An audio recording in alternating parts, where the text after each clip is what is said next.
একদিন মহাভারতের যুদ্ধের সময় অর্জুন ভগবানকে বললেন, হে মাধব, আমার বাণে কর্ণের রথ 10 হাত পিছনে চলে গেছে, আর কর্ণের বাণে আমার রথ মাত্র 2 হাত পিছনে গেছে।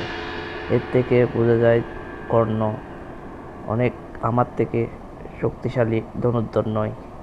এ কথা শুনে ভগবান শ্রীকৃষ্ণ হাসতে হাসতে বললেন, দেখো অর্জুন, তোমার রথে হনুমান স্বয়ং বিরাজমান এবং এই জগতের অধিপতি ভগবান শ্রীকৃষ্ণ তোমার রথে বিরাজমান।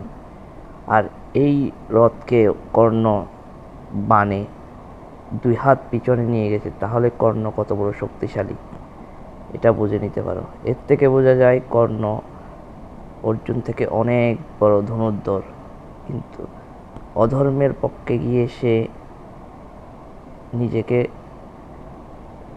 প্রতিষ্ঠিত করতে পারল না।